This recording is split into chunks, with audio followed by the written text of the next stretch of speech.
Welcome to episode 44 of the Brew Crew Scoop, our 2024-2025 offseason predictions podcast for your Milwaukee Brewers. Some of the sting is starting to fade from the playoff loss, and we can start to look forward to next year. Um, we'll hit on that, and we'll talk about all the hardware that the Brewers were voted on and ultimately some players took home. Talk about the little bit that's happened, and then project what we see for the crew in the offseason. So, how's everyone feeling? How are their wounds healing?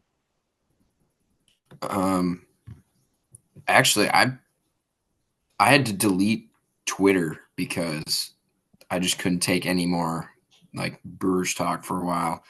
Um, Plus the election didn't help, but um, I probably never disassociated myself from the Brewers as much as I have in the last like month.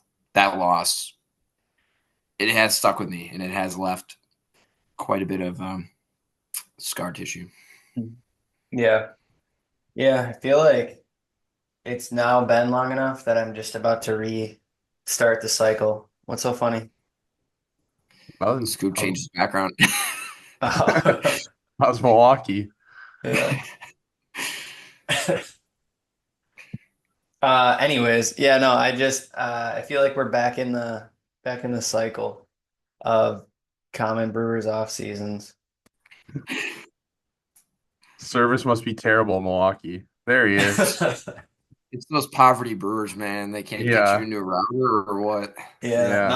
no, they're all out. As you were saying, Cole, how are you feeling? I was saying I feel like it's the common, we end the Brewer season with a little heartbreak. Takes a A while. little. Well, sometimes more than others, all right, Keen?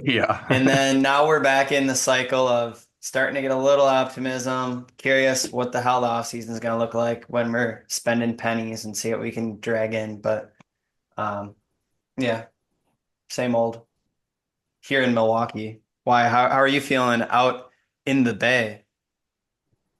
Pretty good. No, I don't know. It still just absolutely sucks. Saw the stat again today that said first team in playoffs history to lose four straight playoff games after having a double digit lead.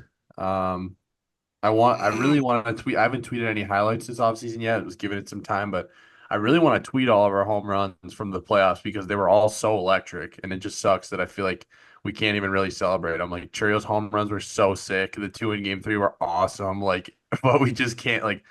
I don't know what it's gonna take for me to feel like it's okay to post those, but yeah, it kind of sucks. I'm not gonna lie. Not gonna lie. Not It's a lot sadder of an off season than it was last off season, honestly. But soon Well, I enough, think part of that was, you had Craig like deciding whether or not he was going to stay or go. So like we were on our toes as soon as the offseason hit when that news came out or whatever. So that's another reason I feel like it's a little different. Like I feel like there was a lot more anxiety going into the offseason last year. So now it's like, well, we're just going to run it back. I mean, I don't know. I feel a little more comfortable as well. Like I don't like I just kind of have faith that we're going to be a decent team next year. I mean, Murph just won Manager of the Year, so it's good to crazy, see.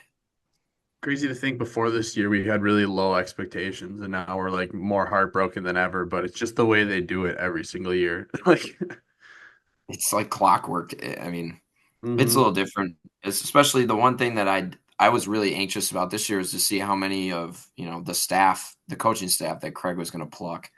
But that didn't. Once I heard Chris Hook was back, that anxiety went away anyway. So like, I know we lost QB, but um, yeah, nothing on him. Quintenberry. But first base coaches are a little more replaceable than the guy who runs the entire pitching lab. So once we realized that Chris Hook was going to stay, I kind of just lost interest in who was staying and who was leaving.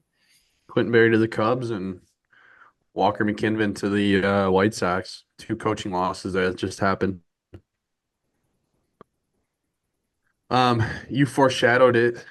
Uh, Pat Murphy, Manager of the Year, least surprising thing ever. What was surprising was the two Philly writers pulling absolute dog shit votes out of their ass, putting one of them putting Ollie Marmol in the third spot of the Cardinals, and the other one voting for his hometown manager, Rob Thompson, as first place in the NL Manager of the Year, which is a regular season award, mind you. Um, Not that the Phillies did anything in the playoffs, anyways, but yeah, I don't know what the deal with that was, but also Matt Arnold took home Executive of the Year. Um, how great has he been since he's been here? So see those two at the top running things for the Brewers. We're definitely in good hands.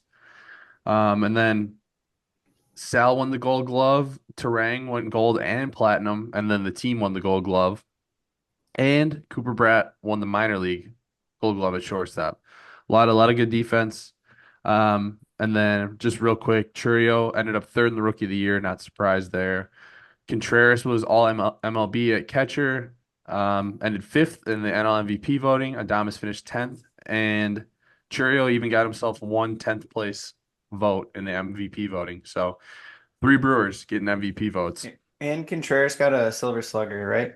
Oh yeah, you're right. Silver Slugger didn't say that. Oh. You know what's crazy to me is that the vibe of the Brewers is just so, flatline right now, at least in my opinion. And you just went on like a 3-minute rant of like Mm-hmm.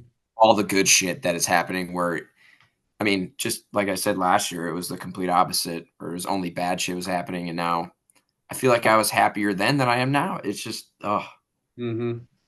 It's a I little don't bit know. being spoiled, but it's a little bit just being sick of only getting it done in the regular season. Like, yeah, you can be happy to have a contender all the time for sure, but at a certain point, what's it even matter if you can't win at all in the playoffs? Like, It's the definition of insanity, man. We're doing the same damn stuff over and over and over again, but the playoff heartbreak just gets worse and worse and worse.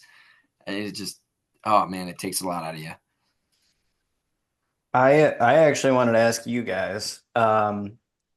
Everyone's talking about how obviously we had the manager of the year and we had the executive of the year, and that resulted in us not winning a playoff series. And I'm just curious if you see it as like I guess a good thing that apparently we have the best manager and executive, yet we still can't win a playoff series, or if you think that's real bleak for our future because we're operating apparently with the best front office and the best coach, but we still can't get it done. Yeah, I don't know. Some dark part of me being a Brewers fan almost took it as like a negative that apparently we have the best at both those spots and we still can't get it done. I get what you're saying. I gotta say, I think it's a good thing for sure. Because you think of it the opposite way. Like, let's say a team made a LCS or World Series run, but they have bad management at the top. You're not too optimistic about them. Whereas our restriction is the payroll. It's always has been and always will be the payroll, and that's a little frustrating. But at least I know and I feel like the guys at top are going to squeeze out as much possible talent as they can out of 90% of the players that walk into that clubhouse. So maybe not the Jesse Winkers of the world, but for the most part, they're gonna squeeze out the talent that they can get from everyone who comes in there. So I'm gonna say overall it's a good thing, and my main concern is just the payroll if we can ever compete with the money we spend or don't spend. I would be so upset hearing what you just said if we had gotten swept like that. I would be totally on everybody else's side that takes it as a negative. But I mean, you had the consensus best closer or one of the best top 5, top 10, however you want to see it. Good closer. He's the guy you're going to go to in that situation 10 times out of 10, 100% of the time. The player didn't get it done. It wasn't a decision made by Matt Arnold to not get a closer. It wasn't a decision by Pat Murphy to put in somebody else other than him. So it was out of their hands at that point. It was on the player who did not do his job. It had nothing to do with, it could have been the shittiest manager on the planet. He's still going to put Devin Williams in. It could have been Matt Arnold doing whatever. It has nothing to do with that. Devin Williams gave up a home run and we lost. I was just gonna say you said the shittiest manager on the planet. Which planet? Because your background, you're in outer space. I see Earth behind you. So I mean, that's just, I got to start looking at things as from a different perspective. I guess so. Insane.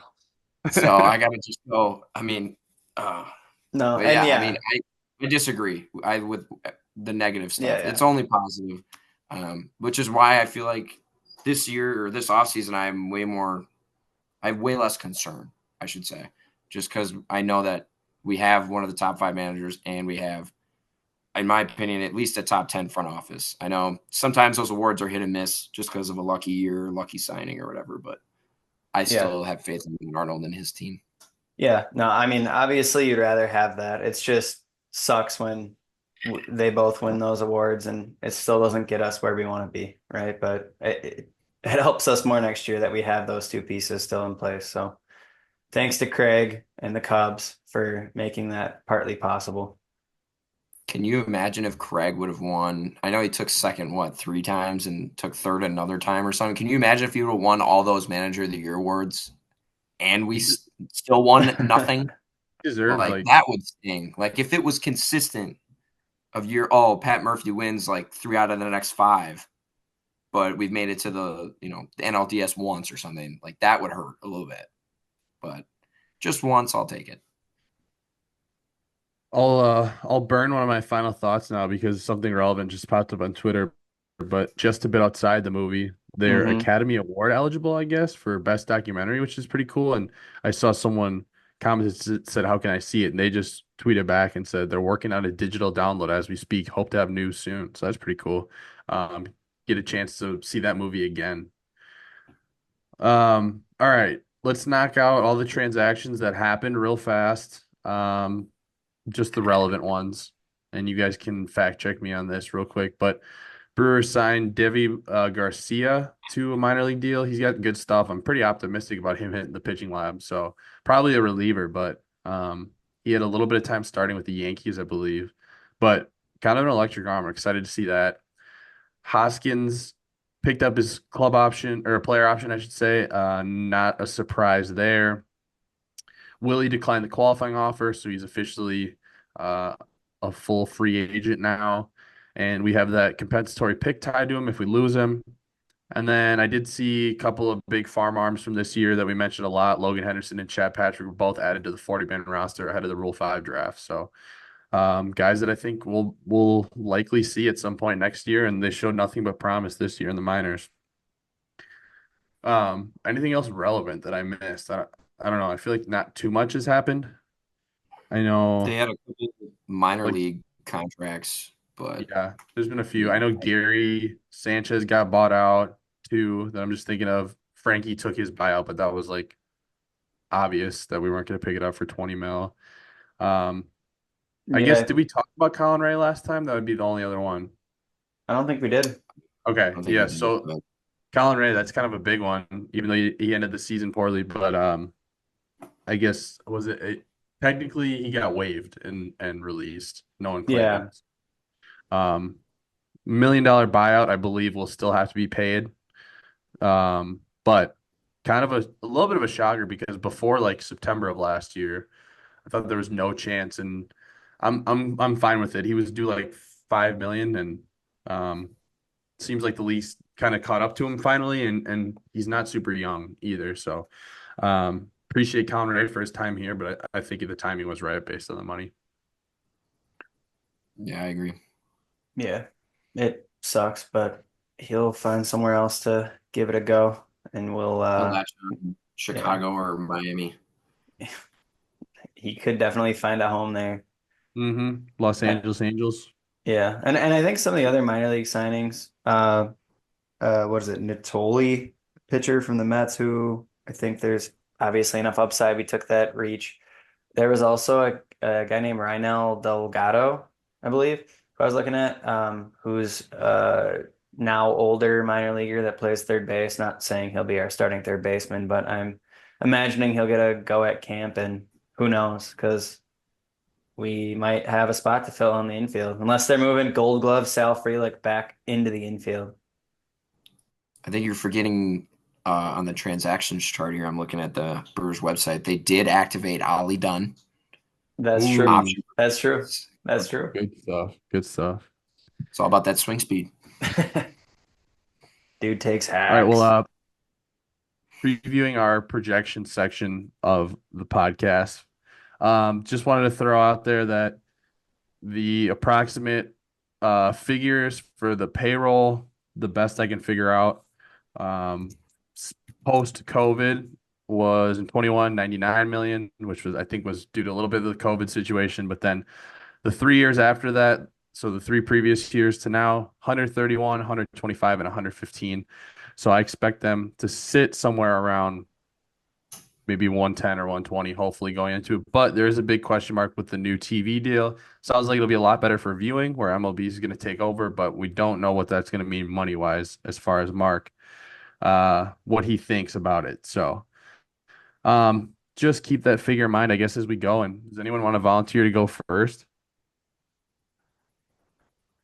I'll do it if I need to do it. You can kick it off. All right. Go ahead. I'm gonna keep keep it brief on who's staying because that should pretty much be obvious. So I don't need to go through every option in arbitration, but I will say I got a long list of non-tenders here.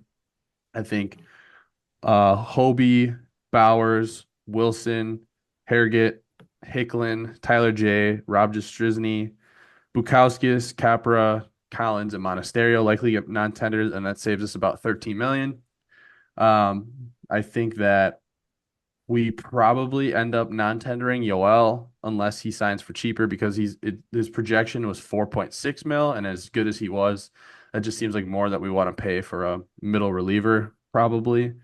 Um, and I think that leaves us with a payroll of about 48 million plus, or sorry, 84 million plus 20 million sitting on the books potentially for Devin Williams and Aaron Savali. Which I think Devin Williams, us trying to decline his option to try to take him to arbitration over a small amount of money. I saw some backlash from that based on the previous Corbin Burns situation. I think you may as well cheap out because they're going to trade him. So we're just going to say Devin Williams is good as gone to be traded right now. And Savali would kind of be that wild card with that extra 9.7 mil he's due. So, anyways, we'll see there. So I got my payroll about 94 million going to the offseason with no Devin Williams and all those guys are non-tendered. So I'm gonna say Willie Adames is gone, even though I'm still crossing my fingers that every day that passes, maybe his market's lower than we thought. But I'm gonna say, and this is a little bit of cheating because I did see it talked about how it'd be a good fit, but I think Devin Williams for Alec Bohm could make some sense for both teams with the Philadelphia Phillies, and I think that it could be a good time to slide Brice Turang over to shortstop and maybe try some Joey Ortiz at second base. Um, and then I think the Brewers are going to try hard for Roki Sasaki, who's going to go pretty cheap, but I feel like ultimately he's going to choose somewhere, maybe on the West Coast, or it's not really a money thing. On the west coast of Lake Michigan. Yeah, correct. And then I'm gonna go off of my prediction from last year and try it again. I'm gonna say the Brewers get Shane Bieber. Um, so Weren't we? Didn't I say that to you when we were together last time? yeah, but I said it last year No, too. I So know, I know, I know. yeah, yeah, I yeah. just wanted to make sure because yeah, I And like then that. Oh, wait, what kind of deal are you thinking? Because obviously he's missing part of the year, right? So it'd be at yeah, least a 2 to 3 I think year. a 2 year, somewhat of a cheaper prove it type deal. So because of the way the rotation sits and with Willie and Devin gone, I think that we ultimately say that we're gonna take another year Savali, maybe get him around 8 million. Um, Wait, so very rough estimates. I'd say that puts the payroll around 110. So I think that's probably where it sits. I don't think we're going to do anything crazy this offseason. I think the craziest things that could happen are Willie Adames coming back on a discount if that happens, or Roki Sasaki coming in. Those would be by far the craziest, but I wouldn't hold my breath on either one. if if you think we keep Savali, is that assuming we're healthy going into the season and the rotation? You think Hall is not a starter to start the year? So I don't know exactly. I got my list here of guys that are in thinking about it, but obviously with Bieber and Woody being question marks for when they'd be Yeah, back, true. I would think Woody would be back. Gasser's obviously not coming back right away, but so guys in the mix then are Freddie, Woody, Savali, Bieber, Myers, Hall, Gasser, Ashby, and that's just the major league guys. Also probably looking at maybe I don't know, I guess off the top of my head, I doubt Chad Patrick, but maybe a Logan Henderson. I don't know. But I feel solid about that group. Just getting Woody back in general. So, Yeah. and then you slot Trevor McGill into the closer spot. And then I'm gonna say that I'm gonna take a flyer on. I don't want to say both these guys because I don't think we'll get both, but two guys that I want to keep an eye on as a flyer for the bullpen is I could see the Brewers going after Aroldis Chapman and having him try to complete his NL Central play for every team almost. It's a guy who they've been, I feel like, very vaguely linked to at times where like, oh, Brewers could use a bullpen arm. He's available. Nothing major, but I feel like I could see that happening. He's later in his career. That's kind of Brewers try to do that with guys, squeeze out the little bit they can get left, and he's obviously got a little bit left. And then another guy I can see them going after, another Cleveland arm is James Karinchak, guy who came up and looked super promising and then kind of fell off. So I think the Brewers could toy with him a little bit in the pitching lab and maybe squeeze something out of him. Kind of reminds me of like a Nick Mears almost.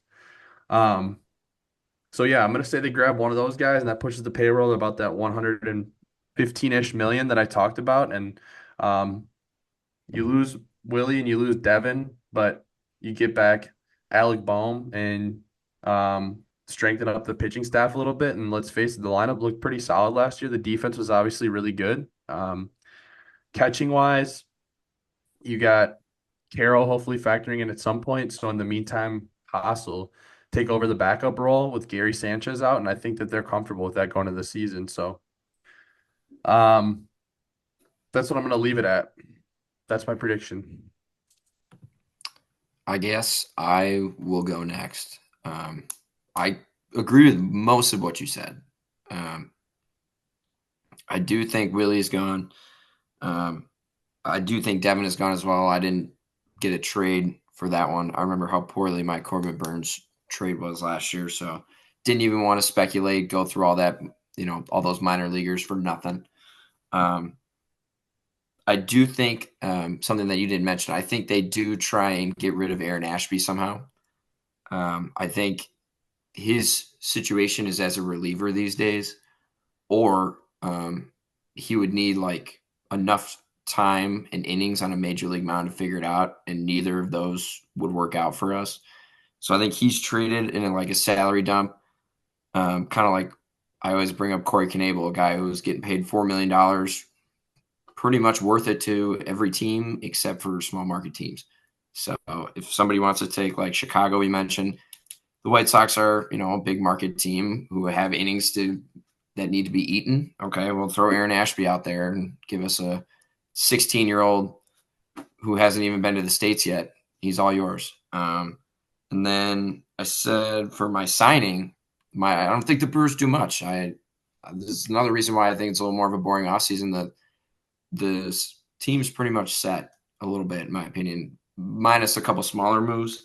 I think the biggest fish they sign is Trevor Williams. I kind of like Scoop. I did see it was mentioned that the Brewers should have interest in them. I think that was the Brew Crew report. I'll give them a shout out. He had a 1.8 WAR last year, career highs basically across the board. Doesn't strike out a ton of guys. Kind of in my head is like the Colin Ray replacement. You just get rid of one and you find a younger version and you shove them in there and you let him figure it out. Seasoned veteran. He's been in the NL Central before with Pittsburgh. So I really like that move.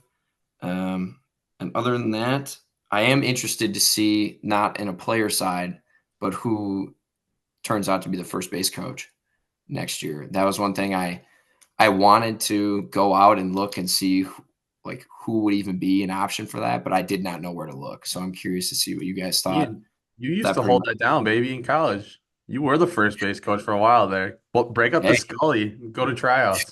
it's on the gram, bro. Go. I Mm-hmm. was. Mm-hmm. He's not. I swear, I was out there. But that's about it for me. I don't think it's a really busy off season, which sucks for us as a fan. But all that tells me is that we're a pretty decent team that doesn't need to Yeah, make a splash. And I feel like Reese I agree. Hoskins, taking his player option, I feel like that kind of handcuffed us anyways, because I was really on the Paul Goldschmidt coming to Milwaukee train. But now that, Reese exercised his option, it doesn't make much sense. What I still I think would don't be cool Just well, yeah, because Jake Bauers is gone, but then Goldschmidt and him would split time. It Two would work. righties. It would work. We would figure it out. But I just I'd take two Goldie. guys who really can't play any other position. Bauers played the outfield a little bit, something that neither of these guys can do. At least I would not want to see them try. But Big brain says trade Hoskins, sign Goldie. I don't think we're gonna do that. yeah, I But don't know who would want him at the price he's at right now. I don't see many suitors. Or I'm sorry, is Goldschmidt not a free agent? Is he still under no, contract? he's a free agent. Okay, No, okay. he's a free agent and Gotcha. probably pretty cheap too. I mean, Gotcha. Yeah. he's I just he's getting there. I don't think we'll want to pay what he'll probably get because there's some I'm sure. teams out there with a need. You got the Astros, you got some teams that actually need a guy, and we have a guy, and he'd be a luxury ad, and we're not exactly known for our luxury by our moves, but I like Scoop's rundown. The only one I guess I'm not sure is I think you said Pyoms as a non-tender, right? Yeah, just because of the I price think tag at yeah, I think we 4.6. maybe and would try to move him for something, but I guess maybe not. But yeah, we definitely don't want to spend that extra money, I guess, in the pen. Especially when you consider all the young arms. We got Abner, we got Figueroa, Bukowskis. We got a lot of guys down there. Yoho, Oh yeah. Miz. We're gonna see both of them. Yeah, so Definitely. there's a lot of young guys down there. So I get what you're saying. I figured maybe we'll try to get something for him, but who knows, I guess, what he's worth. I guess I should say Mizorowski might be in the starting mix too. They said Yeah, we'll that they see. We'll wanted see that for. about that. Mm-hmm. But that is exciting. For the rotation, I think it's pretty clear, right? We got hopefully Woody back. People were acting like there's a chance he's going to pitch in the playoffs. That obviously wasn't going to happen. It didn't happen, but it seems like he's in a good spot for the start of the year. Freddie, Toby Myers, and then I'm not sure about Sval yet. I think we'll have our ears open.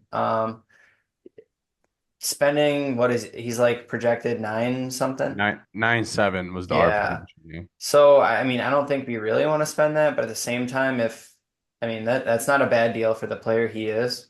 So I think we'll have our ears open. I would imagine Hall gets another shot at the um, rotation, and then I'm curious if Mears maybe gets a shot in a bigger role. I think when we first kind of picked him up, there were some rumblings that maybe long term they saw him as more than just a kind of random reliever there. So I'd be curious to see if he gets a go, but really, who knows? Um, like you said, we also got guys in the minors, like Henderson. Well, yeah, still in the minors, but on the 40 man. Carlos F. Rodriguez will get another go now that maybe he's a little more comfortable and it's not forced as much. And Chad Patrick is, an older prospect at this point. So if they're ever going to give him a go, it's probably happening soon. Um, Free agent wise, I don't know. I would not be surprised if we added I actually wrote down like a Goldie or a Rizzo or a Santana, like just someone else to play first base that I don't if Rizzo's glove is actually back, I don't know. But I wouldn't mind having another quality bat with a little bit of a better glove than Reese and just let those two guys rotate, I think. Um, Tyler you Black. know, yeah. Okay. Or that is true. Tyler Black will get a shot, Yeah. so I shouldn't laugh at that. But I'm still first base, I optimistic don't about know. Tyler No, Black. Come yeah, on. yeah. No, he should get a go. Hmm. But other move that I actually kind of like the idea of is two different kind of flyers to fill needs, I think. Basically, the way you look at it, right? We could fill second, short, or third to fix our problem of one infielder there because we have very good gloves, as we know, at that second and third base spot currently. So at second, I wouldn't mind. I know Jorge Polanco was terrible last year, but that might make him cheap. Ruined my fantasy team. Yeah, he ruined your fantasy team. No, he Um, did. yeah. Well, maybe next year he won't. I think his poor season will give us a shot at a real kind of low ball, and maybe we actually get him on a prove it. It can help both of us as a kind of plug and play. And similarly, Yohan Moncada is available, and he actually, when he plays, hasn't been terrible. That's just Any when he place. plays. Yeah. So, again, a prove it type deal. I don't know what he's worth, to be honest with you, at all, because of what we just discussed. He is hurt a good bit of the time. Um, but one of those two guys I could see being pretty affordable, and both could actually be a pretty big impact on the team. And then I guess it kind of depends on Savali, but I think we'll maybe spend some money on a starter. I'm not sure, but especially when you consider there's a decent amount of guys that I think short-term deal benefits them on a prove it and benefits us, obviously, just because we don't want to lock in big money because we're the Brewers. Um, Whether that's bringing back Frankie, I actually wrote down Bieber. And then Walker Bueller, possibly. I don't think, I know he bounced back in the playoffs, but he really didn't make himself that much money, I think, by what he did. So um, I'd be curious. And then I obviously would really like Roki. I don't, I don't know if me wishing for him is enough, but he could kind of change I think, the profile of our team over the next, whatever, 4 or 5 years. Um, because he's affordable. And that's the thing that holds us out of a lot of those sweepstakes. Otherwise, there's actually two other guys coming over from the NPB. One of which is younger, and I didn't really love some of the stuff when I dove in. Shinusaku Ogasawara. His whip was like super high in the NPB, but he does like sit mid-low 90s and obviously has a nice mix of pitches like a lot of the guys coming from Japan do. But the other kind of bigger name is Tomoyoki Sugano. He's 35, so he's not one of the young phenoms that have come over from Japan. And he doesn't strike out a ton of guys, but he also does not walk a lot of guys either, and is a pretty good. I think he sits lower 90s, mixes in a nice changeup among other pitches. And we just talked about how we're a team Gold Glove type team, so it's not striking out guys isn't the end of the world. And I think he'd be a nice kind of plug and play for a couple of years. And we can kind of get our foot in the Japanese pitcher waters and maybe warm it up for the next phenom that comes over, like Roki, if we don't land him. So that's where I'm at. Um, yeah.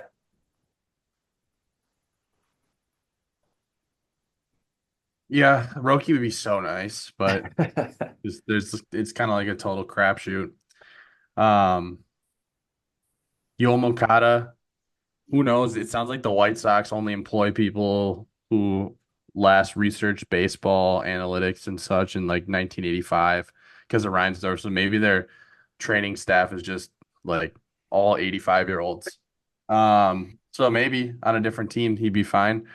But yeah, I think we all the similar theme here for all of us is we don't think anything too crazy is going to happen, at least in a positive manner for the crew. But on paper, the team is not. It's still a team that's going to compete for the division again, and I'd assume we're going to make at least a couple moves. And I have faith in Matt Arnold to make the wise moves and get rid of the guys who are taking up too much payroll for what they're worth and finding the right deals to fill the gaps. I did see a couple guys that we might want to take flyers on. I saw Jesse Winker's a free agent again. This young man, 28-year-old Luis Urias, Luis Rodriguez. 32-year-old Brian Anderson's available. I think there's a Just catcher too. A yeah, a couple former guys. all-star in Milwaukee Um, actually but, available. yeah, Is it did you Yaz? see this young No. strapping Well, yes, it Aggie is. Madison Yes. Randolph? I was gonna say There's Omar is available. Oh, He was Omar had available. a He was available during the middle of the year last year too. yeah. So hey.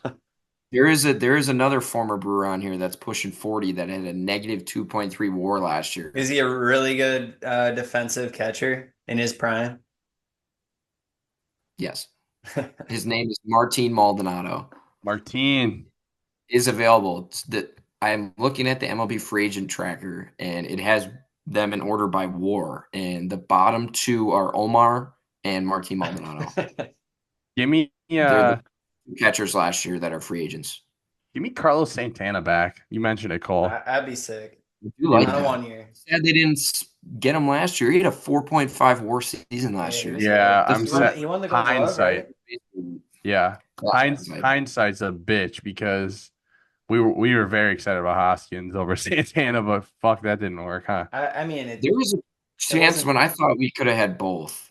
I'm Yeah. not gonna lie, for a little bit there. Well, we I would have took been El excited for Gary him. instead.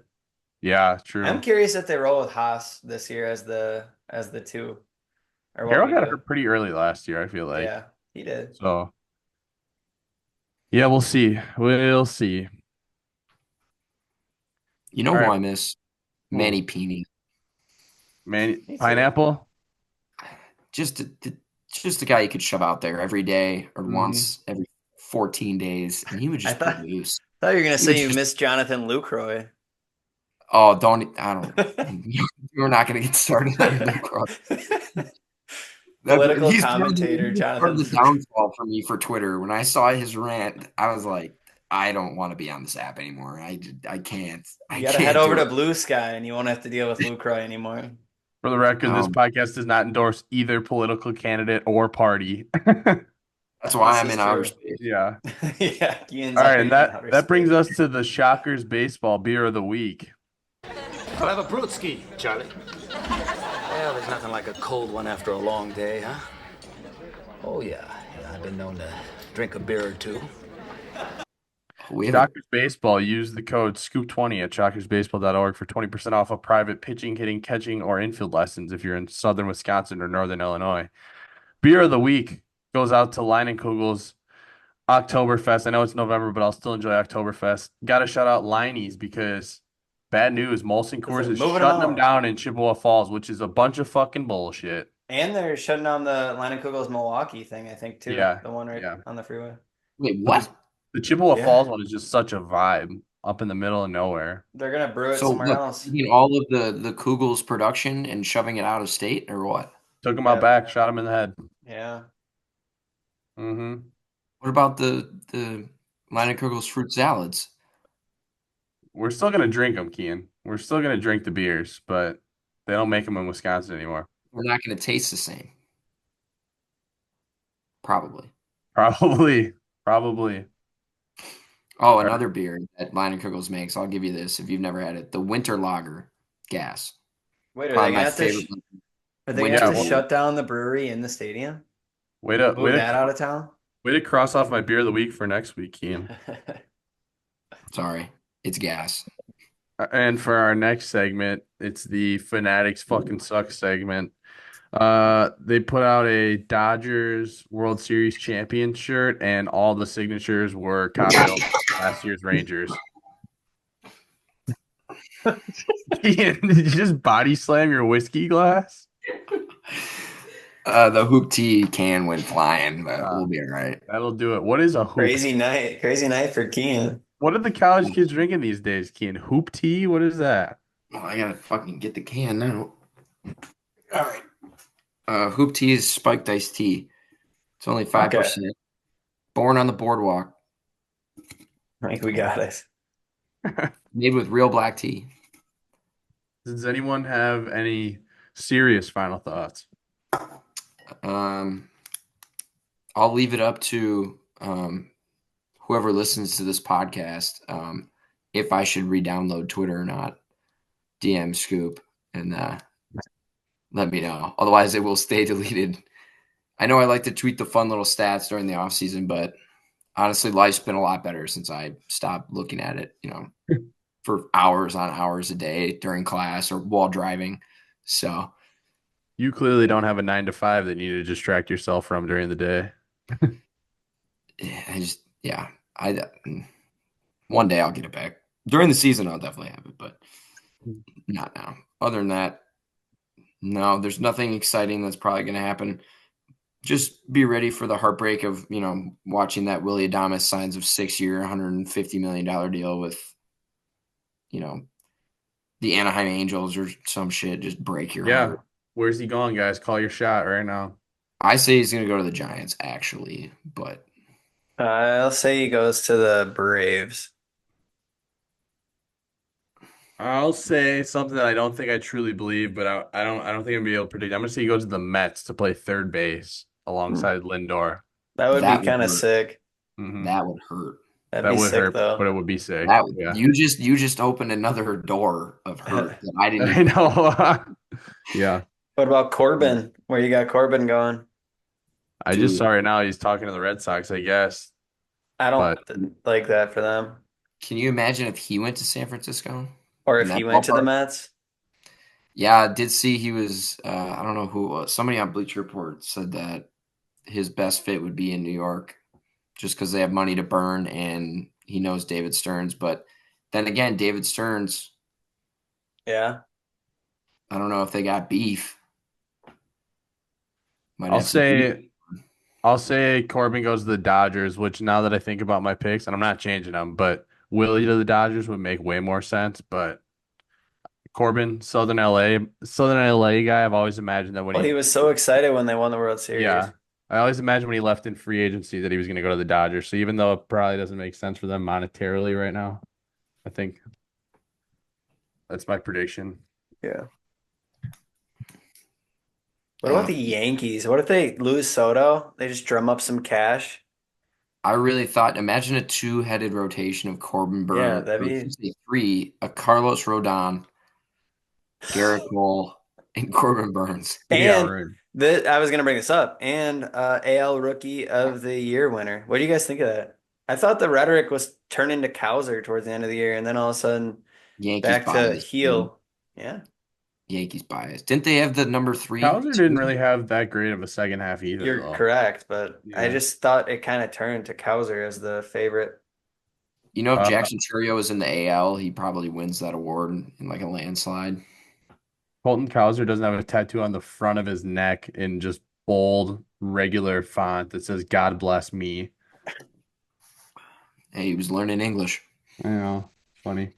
Didn't understand fonts. Yeah, I don't really have anything else very serious. I did see Ernesto Martinez Jr. is getting some love. That's a Let's guy go. who kind of I don't know, he's not like a top prospect, but it seems like he's starting to break through a little bit. So He hits the um ball extremely hard, and he does the splits often at first base. He's uh, like old though. He's 26, I that's think, yeah. if So I I had was to gonna say. guess. And What then about Jesus Made? Jesus Mae, yeah, he's the man. He's climbing up the charts. He's the next Chourio, except he's switch hits and plays shortstop. He's like Matt Arnold's dirty dream right now. Jesus Mate. I prefer Jesus Made. We don't know for sure. I've never Jesus watched did the make them. DSL. I mean, Jesus Made. I've never watched the DSL broadcast, so I can't say for sure that it's Mate. I got to start watching those. Those DSL broadcasts look like high school games being broadcast on like My 24. They basically are. They're just the best high schoolers in the world. At Freshmen. least the best high schoolers in the Dominican Republic. True. True. Wait, you guys might know the answer to this. Do you have? This might be No, I don't really. think you have to. Do you have to be Dominican to play in the No, Dominican Summer League? No. no. I think it's just convenient because like It's just, those guys yeah. are finishing high school and they have like school and a facility there for that. So, like when Brice Turang was drafted, he could have been sent to the DSL at 18. I guess that I don't know. Like that's kind Maybe of what I was maybe I'm asking. second guessing. I'm pretty sure, You're yeah. I'm saying- pretty sure it's more just a convenience thing. I think it is too, but Yeah. I was just curious. I was just curious. He's like, I don't want to go to Appleton. But Yeah, well, yeah. I don't think you're developed enough. Go have a summer in the Yeah. DSL. What, isn't their season like over by the time the draft is like? Well, no, because now they moved the draft up. No, Never mind. they They moved moved the it draft back a month. back. So yeah, But So, they yeah. got short season minor league. A lot of those guys played oh probably yeah, the Arizona Complex League too. mm-hmm. So which one's better? The fall league. I Yeah, don't and know. you I don't think you're thinking of it too ranky. got, Before low A, it's just kind of what's convenient, whether it's rookie ball, whether it's short season, fall league, DSL. Damn. Speaking of the Arizona Fall League, I heard Brock Wilken had a rough go of it. Yeah, but who cares? He'll be fine. Don't I was gonna worry. say that's another option for third base if Brian Anderson doesn't want to come back. And Mike Bovey, dude, he's shooting up the charts. He'll Yeah, hit I 300. like Wilken. I like Wilken a lot. I like his power. I want a dude who just hits bombs like Hoskins and just strikes out 40% of the time. The perfect mix of Garrett Mitchell and Reese Hoskins would be great. Brock Wilken did set the Arizona Fall League record for first round home runs in the home run derby with 14. So Wow. Are there he's any got like that. other Hall of Famers that can claim that, or is this like an elite company Yeah, he's it says based on? Babe Ruth, Jackie Robinson, and Willie Mays. Wow. And Jackson Chourio. Can't forget. All right, guys. Well, that's all I got.